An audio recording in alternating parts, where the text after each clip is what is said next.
வெளியே செல்லுங்கள், நான் இவர்களை அழிக்கப் போகிறேன் என்று சொல்வார். இதுதான் எல்லா நபிமாருடைய வரலாறும் இப்படித்தான். லூத் அலைஹிஸ்ஸலாமுக்கு அப்படிதான் சொன்னான், நூஹ் அலைஹிஸ்ஸலாமுக்கு அப்படிதான் சொன்னான். அப்ப அந்த மக்கள் ஏற்கவில்லை. நபிக்கு அல்லாஹ் தஆலா இந்த மக்கள் அழிய போகிறார்கள், எனவே நீங்கள் இந்த இடத்தை காலி செய்யுங்கள் என்று லூத் அலைஹிஸ்ஸலாமை அனுப்பிவிட்டு ஈமான் கொண்டவர்களுடன் அதற்கு பிறகு அந்த மக்களையே எப்படி தோசையில கல்ல திருப்பி போடுவோமோ அது மாதிரி அந்த மக்களை அல்லாஹ் அப்படியே திருப்பி அடித்து விட்டான். ஒரேடியாக அவர்களை மழை செய்து விட்டார். இது லூத் அலைஹிஸ்ஸலாம். நூஹ் அலைஹிஸ்ஸலாம் நமக்கு தெரியும். நூஹ் அலைஹிஸ்ஸலாமை நாளைக்கு அவர்களை பற்றி பேசவும் போகிறோம். நூஹ் அலைஹிஸ்ஸலாமை அல்லாஹ் கப்பலிலே ஏற்றுவான். அவருடன் ஈமான் கொண்ட மக்கள் எல்லாம் கப்பலில் ஏறி போவார்கள். அப்போ சொற்பமான அவர்கள் சென்று விடுவார்கள். மீதம் இருக்கக்கூடிய இந்த மக்களை அல்லாஹ் தஆலா அழிப்பான். என்ன வித்தியாசம் என்றால், அல்லாஹ் சொல்வதற்கு முன்னால் அந்த நபி அந்த ஊரை விட்டு போகக்கூடாது. எல்லா நபிமாருடைய வழக்கமும் அதுதான். ஒரு ஊரை அழிப்பதற்கு முன்னால் அல்லாஹ் அந்த ஊருடைய அதாபை தயார்படுத்தி விடுவான். அதே போல அடுத்த கட்டமாக அல்லாஹ் இதையும் சொல்வான், இந்த நகரத்தை நான் அழிக்க போகிறேன், எனவே நபியே தற்போது நீங்கள் ஊரை விட்டு வெளியே போகலாம். இதுதான் நடைமுறை. யூனுஸ் அலைஹிஸ்ஸலாமுடைய சம்பவம் மட்டும் கொஞ்சம் வித்தியாசப்படுகிறது. யூனுஸ் அலைஹிஸ்ஸலாம் இதே போலதான் மக்களை அல்லாஹ்விற்பால் அழைத்தார்கள். எவ்வளவு சொல்லியும் அவர்கள் ஈமானுக்குள் வரவில்லை. கடைசி கட்டமாக அல்லாஹ்வுடைய அஸாப் வரும் என்று எச்சரித்தார்கள். அதையும் நாங்கள் பார்க்கிறோம் என்ற ரீதிக்கு அந்த மக்கள் உள்ளாக்கப்பட்டார்கள். குறிப்பிட்ட ஒரு நேரத்தையும் காலத்தையும் குறித்து விட்டார்கள். குறித்துவிட்டு இந்த நேரத்தில் நீங்கள் அஸாபை எதிர்பாருங்கள் என்று சொல்லியும் விட்டார்கள். ஆனால் இது எல்லாம் நடந்தது உண்மை. அதற்கு முன்னால் இதையெல்லாம் பார்த்து கொண்டிருந்த அல்லாஹ் கடைசி கட்டம் வரையும் அல்லாஹ் அந்த நபிக்கு இந்த ஊரை விட்டு நீங்கள் செல்லுங்கள் என்ற உத்தரவை பிறப்பிக்கவே இல்லை. ஆனால் யூனுஸ் அலைஹிஸ்ஸலாமே என்ன செய்தார்கள் என்றால், அல்லாஹ்வுடைய அஸாப் வரப்போகிறது, எனவே நாமும் இங்கிருந்தால் அந்த அஸாபுக்குள்ளே சிக்கி விடுவோம் என்று சொல்லி அவர்களே அந்த ஊரை விட்டு வெளியேறி போனார்கள். இது ஒரு பக்கம் நடந்தது. வெளியேறி ஒரு கப்பலில் ஏறி ஊரை விட்டு தூரமாக கடல் பிரயாணம் செய்து கொண்டு போயிட்டு கொண்டிருக்கார்கள். இந்த பக்கம் அந்த மக்களுக்கு அஸாப் வர வேண்டும், அந்த பக்கம் அந்த நபி பாதுகாப்பாக அல்லாஹ்வுடைய கப்பலில் ஏறி வேறு ஊருக்கு போய் செல்ல வேண்டும். இதுதான் நடக்க வேண்டும் என்று நாம் நினைத்திருப்போம். ஆனால் அல்லாஹ்வுடைய நாட்டம் எப்பொழுதுமே ஒரு விஷயத்தை ஒரே மாதிரியாக பிடித்துக் கொண்டு அல்லாஹ் போக மாட்டார். சிறிய தவறு ஏற்படுத்தாலும் கூட நபிமார்களுடைய பார்வையில் அதெல்லாம் பெரிய தவறு.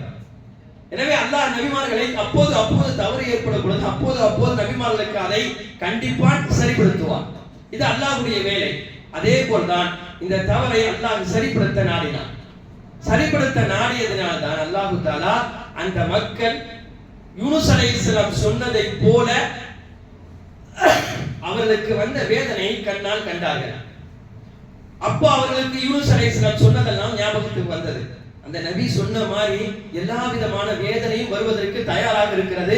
இன்னும் நாம் தௌபா செய்து மீளாமல் நாம் எப்படியோ அப்படி இருந்தோம் என்று சொன்னால் கண்டிப்பாக அழிந்து போய் அனைவரும் நாசமாகி விடுவோம் என்ற நிலைக்கு வந்து அந்த மக்கள் ஈமானுக்குள் வந்தார்கள், தௌபா செய்தார்கள். எப்படி தௌபா செய்தார்கள் என்பதை உட்பட பதிவு செய்யப்பட்டிருக்கிறது. அவருடைய குழந்தைகள், பச்சிளம் குழந்தைகள், வீட்டில் இருக்கக்கூடிய பெரியவர்கள், எந்த அளவுக்கு என்றால் விலங்குகள் உட்பட எல்லோரும் மைதானத்தில் வந்து தௌபா செய்து அல்லாஹ்விடத்தில் கூக்குரலிட்டு அழுக முற்பட்டு வந்தார்கள். விலங்குகளை எல்லாம் அடித்து அழுவ செய்தார்கள். எல்லாம் அழுது அல்லாஹ்விடத்திலே கதறும் பொழுது அல்லாஹ் அந்த பாவத்தை மன்னிப்பதற்குண்டான நிலைகள் வரும். எனவேதான் மலை தொழுகை போன்ற தொழுகைகள் எல்லாம் நம்ம என்ன செய்வோம்னா, வெறுமனையா போய் நின்று எல்லாரும் தொழுதுட்டு வந்துட மாட்டோம். எல்லாத்தையும் அழைத்து போக வேண்டும், குழந்தைகளையும் அழைத்து போக வேண்டும். நம்ம பாவம் செய்யறோம், நம்ம காரணமாக இல்லைனா கூட குழந்தைகள் காரணமாக கூட அல்லாஹ் மலையை கொண்டு வரலாம் என்பதற்காக இதை எல்லாம் செய்வோம். அதுபோலத்தான் அவர்களும் செய்தார்கள். அவர்கள் செய்ததை போல அல்லாஹ்வுக்கு அது அவருடைய தௌபாவை அல்லாஹ் ஏற்றுக்கொண்டார். அவர்களுக்கு வர இருந்த அந்த மிகப்பெரிய அஸாபை தடுத்து விட்டார். இங்கு வர இருந்த அஸாபு தடுக்கப்பட்டது. இன்னொரு பக்கம் அங்க யூனுஸ் அலைஹிஸ்ஸலாம் கப்பலில் போய் கொண்டிருக்கிறார்கள். அந்த கப்பல் பாதுகாப்பாக போய் சேர வேண்டும். ஆனால் அங்க அல்லாஹ் சோதனை கொடுத்தார். கப்பலில் ஏறி போய் கொண்டே இருக்கும் பொழுதுதான் ஆளுமை சொல்லுகிறார், கொஞ்சம் கப்பல் தடுமாறுகிறது, அசைந்தாடுகிறது. கண்டிப்பாக இந்த கப்பலில் குறைந்தது யாராவது ஒருவராவது இறங்க வேண்டும், குதிக்க வேண்டும். அப்பதான் நம்ம போக வேண்டிய இடத்திற்கு எல்லோரும் நல்ல முறையில் போய் சேர வேண்டும். யார் குதிப்பதற்கு தயார் என்று கேட்கிறார். யார் குதிப்பா? யார் முன் வருவாங்க? எல்லோரும் பயந்து கொண்டிருக்கிறார்கள். ஒருவரை ஒருவர் மாறி மாறி சொல்லிக் கொண்டே இருக்கிறார்கள். யாரும் குதித்ததை போல் தெரியவில்லை. கடைசியாக அவர் சொல்லிவிட்டார், எல்லோரும் அறிய வேண்டும், இல்லை என்றால் பாதுகாப்புக்காக வேண்டி ஒருவர் குதிக்க வேண்டும், வேறு வழி கிடையாது. அவர்களுக்கு மத்தியிலே பேசிக்கொண்டு எல்லோரும் சேர்ந்து சீட்டு குலுக்கி போட்டு பார்ப்போம். யாருடைய பெயர் வருதோ அவரு, யாரும் சொல்ல வேணாம், அவரே குதிச்சிடணும், மறு பேச்சு பேசக்கூடாது. அதுபோல அவர்களுக்கு ஒன்றிணைந்து அவர்கள் சீட்டு குலுக்கி போடப்பட்ட பொழுது வந்த பெயர் தான் யூனுஸ். எல்லோரும் சொன்னார்கள், வேறு வழி இல்லை, நீங்கள் தான் குதித்தாக வேண்டும் என்று. யூனுஸ் அலைஹிஸ்ஸலாம் மறுத்து விட்டார்கள். அங்க அல்லாஹ்வுடைய அஸாப் வருகிறது என்று சொல்லிதான் கப்பலில் ஏறி இப்படி போய் கொண்டிருக்கிறோம். இப்ப இங்க கப்பலை விட்டு கீழே குதினா எப்படி? நான் குதிக்க மாட்டேன் என்று சொல்லி விடுகிறார்கள். மறுபடியும் என்ன செய்கிறார்கள்? சரி, இன்னொரு முறை குளிக்கு போடலாம் என்று சொல்லி மறுமுறையும் குளிக்கு போடுகிறார்கள். மறுமுறையும் யூனுஸ் அலைஹிஸ்ஸலாம் பேர் வருகிறது, அதிலும் ஒத்துக்கொள்ளவில்லை. மூன்றாவது முறை குளிக்கு போகிறார்கள், அதிலும் யூனுஸ் அலைஹிஸ்ஸலாம் பேர் வருகிறது, அதையும் ஒத்துக்கொள்ளவில்லை. கடைசி கட்டமாக எல்லோரும் சேர்ந்து யூனுஸ் அலைஹிஸ்ஸலாமை பிடித்து கடலில் தள்ளி விடுகிறார்கள்.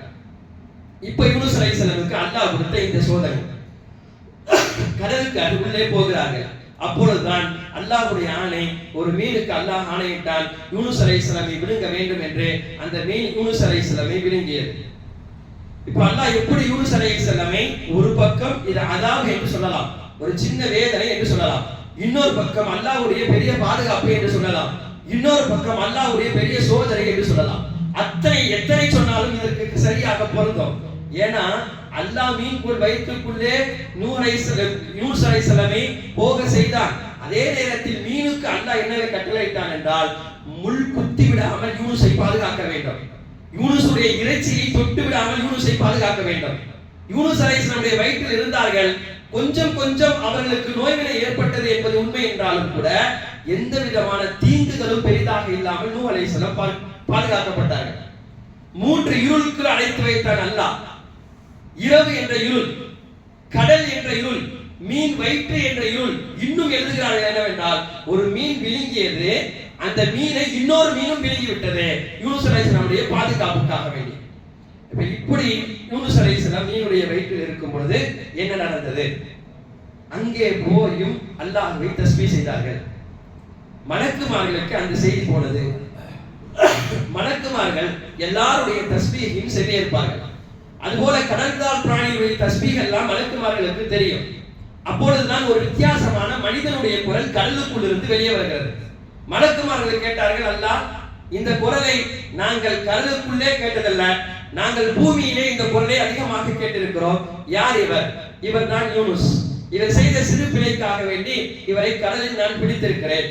அப்ப மலக்குமார்கள் யூனுஸ் அலைஹிஸ்ஸலாமுக்காக அங்கு சிபாரிசு செய்கிறார்கள். என்னவென்றால், யா அல்லாஹ், இவர் பூமியில் வாழும் காலமெல்லாம் உனக்கு மாறு செய்யாமல் உன்னை நினைவு கொண்டே வாழ்ந்தார், எனவே இவரை விடுவிக்குமாறு நாங்கள் சிபாரிசு செய்கிறோம் என்று மலக்குமார்கள் சிபாரிசு செய்கிறார்கள்.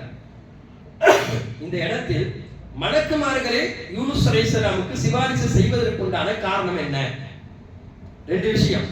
ஒன்று, யூனுஸ் அலைஹிஸ்ஸலாம் கடல் கீழ் சிறைபிடிக்கப்பட்டார்கள். அதே போல் ஃபிரௌனும் கடல் கீழ் சிறைபிடிக்கப்பட்டார், தண்ணீரில் சிறைபிடிக்கப்பட்டார். ஆனால் யூனுஸ் அலைஹிஸ்ஸலாமை அல்லாஹ் பாதுகாத்தான், ஃபிரௌனை அல்லாஹ் அழித்து விட்டார். இருவருக்கும் மத்தியிலே இந்த வித்தியாசம் என்ன என்பதை நாம் தெரிந்து கொண்டால்தான் நமது வாழ்க்கையில் யூனுஸ் அலைஹிஸ்ஸலாமை போல வாழ்வதற்கும், ஃபிரௌன் என்ன தவறெல்லாம் செய்தானோ அதை நாம் செய்யாமல் இருப்பதற்கும் உண்டான ஏதுவான காரியமாக இருக்கும். ஃபிரௌன் செய்த தவறு என்னவென்றால், அப்படி கடல் கீழ் அல்லாஹ் அவனை பிடிக்கப்பட்ட பொழுதும் கூட அவன் ஈமான் கொண்டான். ஆனால் அவருடைய ஈமான் எப்படி இருந்தது? அவன் சொன்ன வார்த்தை என்ன? அவன் சொன்னான், நான் பனீ இஸ்ரவேலுடைய ரப்பை கொண்டு ஈமான் கொண்டேன் என்று சொன்னான். இதன் முதல் கட்டமாக அல்லாஹ்வை கொண்டு ஈமான் கொண்டேன் என்று சொல்லாமல் பனீ இஸ்ரவேலுடைய ரப்பை கொண்டு ஈமான் கொண்டேன் என்று சொல்லி ஈமானுடைய விஷயத்தில் ஒரு தெளிவில்லாத ஒரு சந்தேகத்தை கொடுத்தான். இரண்டாவது, ஈமான் கொண்டதில் தெளிவாக அல்லாஹ்வை ஈமான் கொள்வதை போல அந்த காலத்தில் இருந்த நபியையும் ஈமான் கொள்ள வேண்டும். ஒருவர் அல்லாஹ் மட்டும் தான் ஈமான் கொண்டார். அந்த காலத்தில் இருந்து அவர்களுக்காக அனுப்பப்பட்ட அந்த நபியை ஈமான் கொள்ளவில்லை என்றால் அவருடைய ஈமான் பரிபூர்ணம் கிடையாது. லா இலாஹ இல்லல்லாஹ் என்பதுடன் ஈமான் முடியாது. முஹம்மது ரசூலுல்லாஹ் சேரும் பொழுது தான் ஈமான் முடியும். அதே மாதிரி லா இலாஹ இல்லல்லாஹ் மூசா ரசூலுல்லாஹ் என்று சொன்னால்தான் ஃபிரௌனுக்கு ஈமான் பரிபூர்ணமாகும். ஆனால் மூசா அலைஹிஸ்ஸலாமை மறுத்தான், எனவே அவனுடைய ஈமானை ஏற்றுக்கொள்ளவில்லை. மூன்றாவதாக, நாம் இந்த 4 விஷயம், அவன் ஈமான் மறுக்கப்பட்டதுக்கு 4 விஷயம், இந்த 4 விஷயத்தையும் யூனுஸ் அலைஹிஸ்ஸலாமுடைய சம்பவத்திற்கும் நாம் ஒட்டி சேர்த்து பார்க்க இருக்கிறோம். மூன்றாவதாக அவன் ஈமான் கொண்டான், அவன் நபியுடைய ஈமானை ஏற்றுக்கொள்ளவில்லை. மூன்றாவது அவன் ஈமான் கொண்டது சந்தர்ப்பவாதியாகத்தான் அவனுடைய ஈமான் என்றது. அதே நேரத்தில் அவனை விடுவித்து அல்லாஹ் தஆலா நீ போ என்று சொல்லியிருந்தால் அதற்கு பிறகு கரைக்கு வந்து அவன் சொல்லக்கூடிய முதல் வார்த்தை என்னவா இருக்குன்னா, என்ன அல்லாஹ் என்னதான் பிடிச்சாலும் நான் என் முயற்சியினால கடலில் அப்படியே தத்தளித்து கொண்டு வந்து கரைக்கு சேர்ந்தேனே, என்னை போய் உலகத்தில் யாராவது கரைக்கு சேர முடியுமா என்றுதான் தங்கள் மக்களிடத்தில் பேசுவான். ஏனென்றால் அவன் வாழ்நாள் முழுவதும் சந்தர்ப்பவாதியாகவே வாழ்ந்திருக்கிறான். நான்காவது அவனுடைய ஈமான் சொன்ன அந்த வார்த்தைக்குள்ளே எந்த கட்டத்திலும் அவன் பிழை பொறுக்க தேடவில்லை. எந்த பாவத்தை செய்தாலும் முதலில் அல்லாஹ் தஆலா என்ன கேட்கிறான், அந்த பாவத்தை ஒத்துக்கொள்ள வேண்டும். யாரா நான் தவறு செய்து விட்டேன், யாரா நான் அநியாயம் செய்து விட்டேன், யாரா நான் செய்தது தவறுதான் என்ற கட்டத்துக்கு வந்துதான் பாவ வீழ்ச்சிக்கு போக வேண்டும். இல்லை நான் எனது தவறையே ஒத்துக்கொள்ளாமல் இருக்கிறேன் என்றால் எவ்வளவு நன்மை செய்தாலும் தவறை ஒற்றுக்கொள்ளாதவரை அவரை அல்லாஹ் மன்னிக்கவே மாட்டான், அவர் யாராக இருந்தாலும் சரி. எனவேதான் நபிமார்கள் செய்யக்கூடிய தவறுகள் எதுவும் பெரிய தவறு கிடையாது, சிறு சிறு சருகள் தான். அதை சருகுகள் என்று சொல்வதற்கு கூட நமக்கு அருகதை கிடையாது. ஆனாலும் அந்த சருகுகளுக்காக வேண்டி அல்லாஹ்விடத்தில் மண்டியிட்டார்கள் நபிமார்கள். ஆனால் அதை இவன் தவற விட்டான் ஃபிரௌன். இந்த 4 காரியங்களும் ஃபிரௌன் செய்த மிகப்பெரிய தவறு. அதே போல் யூனுஸ் அலைஹிஸ்ஸலாமை அல்லாஹ் கடல் கீழ் பிடிக்கப்பட்டாலும் யூனுஸ் அலைஹிஸ்ஸலாம் என்ன செய்தார்கள், அழகாக ஒரு தஸ்பீகை தங்களுடைய வாழ்க்கையிலும் எடுத்துக்கொண்டார்கள். முழு உம்மத்து யூனுஸ் தஸ்பீக் என்ற அளவுக்கு அந்த தஸ்பீக் உலக அளவிலே பிரபலமாக்கப்பட்டது.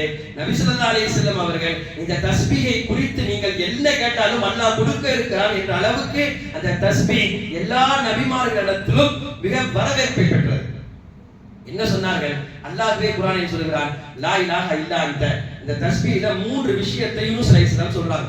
ஒன்று தௌஹீதை நிலைநாட்டினார்கள், இரண்டாவது தஸ்பீஹை கற்றுக் கொடுத்தார்கள், மூன்றாவது இஸ்திக்ஃபாரையும் சேர்த்தார்கள். ஒரே தஸ்பீஹ் தான், அந்த தஸ்பீஹ்ல 3 விஷயம் பொதிந்திருக்கு. அல்லாஹ்வுடைய தௌஹீத் இருக்கிறது, அல்லாஹ் அந்த தஸ்பீஹை பரிசுத்தப்படுத்துறாங்க. அதே போல அந்த தஸ்பீஹ்ல இஸ்திக்ஃபார் செய்றாங்க. இந்த 3ஐயும் சேர்த்து உண்டான ஒரு தஸ்பீஹை அல்லாஹ்விடம் கேட்கிறார்கள். லா இலாஹ இல்லா அன்த, யா அல்லாஹ் வணக்கத்திற்குரியவன் நீ மட்டும் தான், உன்னை தவிர வேறு யாரும் கிடையாது.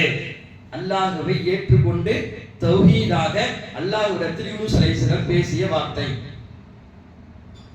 லா இலாஹ இல்லா அன்த, இது தௌஹீத். சுப்ஹானக, யா அல்லாஹ் நான் உன்னை பரிசுத்தப்படுத்துகிறேன், இது தஸ்பீஹ். இன்னி குன்து மினல் வாலிமீன், நிச்சயமாக நான் அநியாயக்காரனாக தான் இருக்கிறேன், இது இஸ்திக்ஃபார், அல்லாஹ்விடம் பிழை பொறுக்க தேடுதல். இந்த 3ஐயும் சேர்த்து ஒரு அழகான தஸ்பீஹ்.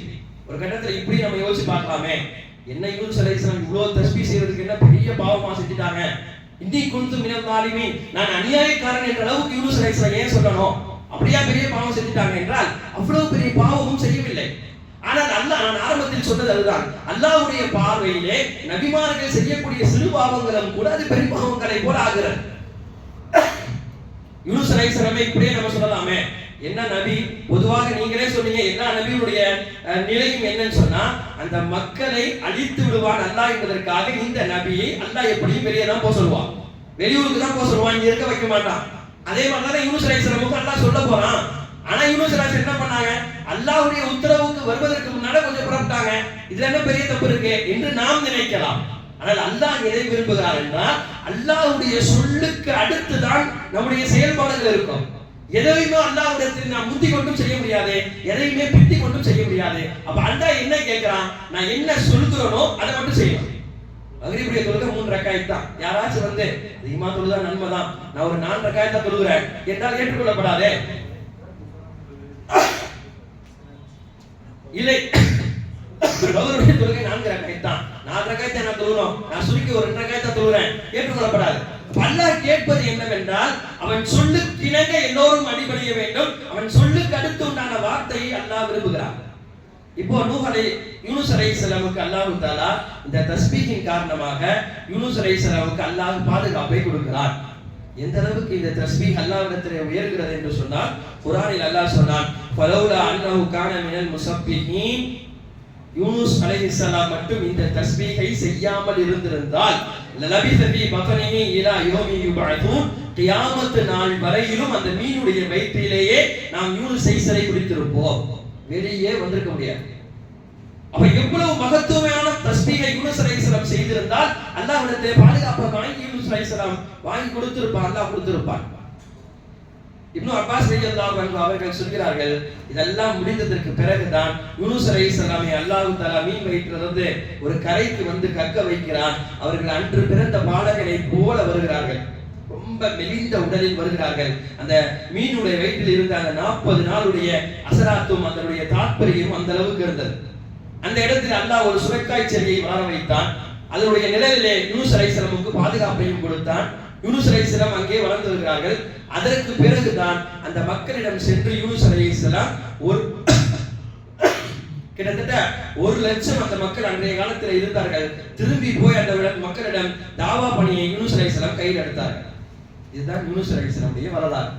சுருக்கமாக இருந்தாலும் கூட யூனுஸ் அலைஹிஸ்ஸலாம் மூலமாக அல்லாஹ் நமக்கு பெரும் பெரும் படிப்பினைகளை கொடுக்கிறான். எந்த அளவுக்கு இந்த தஸ்பீஹுக்கு மகிமை சொல்லப்படுகிறது என்றால், நபி ஸல்லல்லாஹு அலைஹி வஸல்லம் சொன்னார்கள், உங்களுக்கு அல்லாஹ்விடம் ஏதேனும் பெற வேண்டும் என்று இருமாப்பு இருந்தது என்று சொன்னால் கண்டிப்பாக நான் அல்லாஹ்விடம் கேட்டு அதை அல்லாஹ்விடமிருந்து வாங்குவேன் என்ற நினைப்பில் நீங்கள் இருந்தால் நீங்கள் யூனுஸுடைய தஸ்பீஹை கையில் எடுத்து அல்லாஹ்விடம் கேளுங்கள். ரசூலுல்லாஹி சொல்றாங்க, யூனுஸ் அலைஹிஸ்ஸலாம் செய்த தஸ்பீஹிலிருந்து நீங்கள் என்ன கேட்டாலும் அல்லாஹ் கொடுப்பதற்கு தயாராக இருக்கிறார். ஆனால் அப்படி நாம் கேட்கிறோமா என்று பார்க்க வேண்டும். அல்லாஹ்விடம் எந்த அளவுல நம்ம போய் அல்லாஹ்வோட இணைகிறோம். யூனுஸ் அலைஹிஸ்ஸலாமிலிருந்து இன்னொரு மிகப்பெரிய படிப்பனையும் அதுதான், யூனுஸ் அலைஹிஸ்ஸலாம் சந்தர்ப்பவாதியாக இருக்கவில்லை, ஃபிரௌன் சந்தர்ப்பவாதியாக இருந்தான். நம்முடைய வாழ்க்கையில எத்தனையோ நேரங்களில் பல பிரச்சனைகள் வரலாம். ஆனால் பிரச்சனைகள் வரும் பொழுது மட்டும் அல்லாஹ்வை நோக்கி வரக்கூடாது. எல்லா நேரங்களிலும் அல்லாஹ்வுடைய தொடர்புடன் இருந்தால்தான் அந்த மலக்கு சொன்ன அந்த வார்த்தை இருக்கிறது, இந்த குரல் எங்களுக்கு பழக்கப்பட்ட குரலாக இருக்கிறது. எனவே அல்லாஹ்வுக்கு முன்னால் எனது குரல் பழக்கப்பட்ட குரலாக இருக்க வேண்டும். நான் கேட்டுக்கொண்டே இருக்க வேண்டும். கேட்டுக்கொண்டே இருந்த நான் ஏதாவது ஒரு சுக்கலில் அகப்பட்ட வேண்டாம், அல்லாஹ் கேட்காமலே அதை கொடுப்பான், இல்லை கேட்ட உடனே கொடுப்பான். இல்ல நான் எப்போதாவது தான் வந்தேன், ஏதாச்சும் பிரச்சனை தான் வந்தேன்னு சொன்னா அல்லாஹ்வுடைய பார்வை வேறாக இருக்கும். அவன் நினைத்தால் கொடுப்பான், இல்லை என்றால் கொடுக்க மாட்டான். நம்முடைய வாழ்க்கையை அல்லாஹ்வுக்கு நம்மை விட அதிகமாக தெரியும். ஒரு குர்ஆன் ஆயத்தில் அல்லாஹ் அழகாக பேசுகிறார். என்ன வார்த்தை தெரியுமா? வஇதா மஸல் இன்சான துர்ருன், மனிதனுக்கு ஏதாவது தீங்கு வந்தால் தஆ ரப்பஹு முனீபன் இலைஹி, அவன் அல்லாஹ்விடத்திலே ரொம்ப கிஞ்சி பணிஞ்சு கேட்கான். திடீர்னு நம்ம வீட்டுல யாராச்சும் உடம்பு முடியாம போயிடுறாங்க, ஐசியூல சேர்த்துட்டாங்க, அப்படியாச்சு இப்படியாச்சு, உடனே பள்ளிக்கு வராரு, தொழுகிறாரு, கெஞ்சிறார் அல்லாஹ்கிட்ட, அல்லாஹ் நீ குடி அல்லாஹ். உலகத்தில் அது மாதிரி அவர் இதுவரையும் வாழ்க்கையில கேட்டதே கிடையாது. அந்த மாதிரி அல்லாஹ்ட்ட முறையிடுற அல்லாஹ் இதை பார்க்கிறான், எல்லாத்தையும் பார்க்கிறான். பார்த்து விட்டு சரி இவ்வளவு கெஞ்சுகிறானே, நான் இவனுடைய அந்த கஷ்டத்தை தட்டி விடலாம் என்று அல்லாஹ் முடிவுக்கு வருகிறான். நான் சொல்றது இங்க தஃசீர் செய்யவில்லை, விலாவரியாக செய்யவில்லை, தர்ஜுமா வைக்கிறேன். குர்ஆனுடைய ஆயத்திற்கு அப்படியே அர்த்தம் வைக்கிறேன். எந்த அளவுக்கு அல்லாஹ் பேசுகிறான் என்று பாருங்கள். சும்ம இதா ஹவ்வலஹு நிஅமத்தன் மின்ஹு, நான் என்ன செய்கிறேன் என்றால் இவ்வளவு கேட்கிறானே, சரி அவனுக்கு கொடுத்துடலான்னு சொல்லி அவனுடைய பாவத்தை அவன் கேட்ட அந்த தீங்கை தட்டி விட்டான். இல்ல வியாபாரத்துல நஷ்டம் வர மாதிரி இருக்குது, வந்து அழுகிறான், சரி நஷ்டமாக கூடாது நான் அவனுக்கு தட்டி விடுறேன். இந்த மாதிரி அவன் கேட்டதை ஏதாவது நான் தட்டி விட்டால் அல்லாஹ் அடுத்து பேசுகிறான். நமது வாழ்க்கையை படம் பிடித்ததை போல் அல்லாஹ் பேசுகிறான். நசிய, அவன் மறந்து விடுகிறான். மகான ஏதோ இலைஹி மின் கபலு, இதுவரை நம்மள்ட்ட அவன் துஆ செய்யாதவனை போல மறந்துட்டான். எந்த அளவுக்கு அல்லாஹ் பேசுறான். இவ்வளவு துஆ செஞ்சியே, இவ்வளவு துஆ செஞ்சனால நான் கொடுத்ததுனால நீ என்ன செய்யற, என்கிட்ட துஆவே செய்யாத மாதிரி அதை மறந்து விட்டான் அடியான் என்று அல்லாஹ் பேசுகிறான். தமிழ்ல சொன்னா அழகா சொல்லலாம், பார்த்துட்டு பார்க்காத மாதிரியே போறியப்பா, நல்லா பார்த்துட்டு பாரு ஒரு இருக்கல, ஆனா பார்க்காத மாதிரியே போறியப்பான்னு சொல்லுவாங்க. அந்த மாதிரி அல்லாஹ் சொல்லுகிறான், என்னிடத்தில் எல்லா துஆவையும் கேட்டாய், நான் கொடுத்தேன், கொடுத்ததற்கு பிறகு நீ நன்றி செலுத்தக்கூடிய அடியானாக இருக்க வேண்டும், ஆனால் நீ நன்றி மறந்தவனாக இருக்கிறாயே. எனவே அப்படி இருக்கக்கூடாது என்பதற்குத்தான் யூனுஸ் அலைஹிஸ்ஸலாமுடைய வரலாறு என்பது மிகப்பெரிய சான்றாக நமக்கு இருக்கிறது. அதே போல் பெருமானார் ஸல்லல்லாஹு அலைஹி வஸல்லம் சொன்னக்கூடிய ஒரு மிகப்பெரிய ஆதாரபூர்வமான ஹதீஸ் நூல்களில் இடம்பெறக்கூடிய ஒரு வார்த்தை இஸ்முல் ஆலம் என்று ஒரு வார்த்தை இருக்கிறது. இஸ்முல் ஆலமை கேட்டு யாராவது துவா செய்தால் கண்டிப்பாக அவருடைய துவா ஏற்றுக்கொள்ளப்படும். ஆனால் அந்த இஸ்முல் ஆலமுடைய வார்த்தை என்ன என்பதை அல்லாஹ் மறைத்து வைத்திருக்கிறார். சில பேர் சொல்வார்கள் அஸ்மாவுல் ஹுஸ்னாவில் ஏதாவது வார்த்தையாக இருக்கலாம், அல்லாஹ் என்ற வார்த்தையாக இருக்கலாம், அதீம் என்ற வார்த்தையாக இருக்கலாம். அப்படி இல்லை என்றால் குர்ஆனில் இருக்கக்கூடிய குருஃபே முகத்தஹாத் என்று சொல்லக்கூடிய முதலில் வருமே குர்ஆனில் அலிஃப் லாம் மீம் ஸாத் என்று வரக்கூடிய ஒவ்வொரு எழுத்தை சேர்த்து வருமே அந்த வார்த்தையாக இருக்கலாம். இப்படி எல்லாம் சொல்லிட்டு ரசூலுல்லாஹ் சொல்றாங்க. அதே மாதிரி யூனுஸ் தஸ்பீஹாக இருக்கலாம்.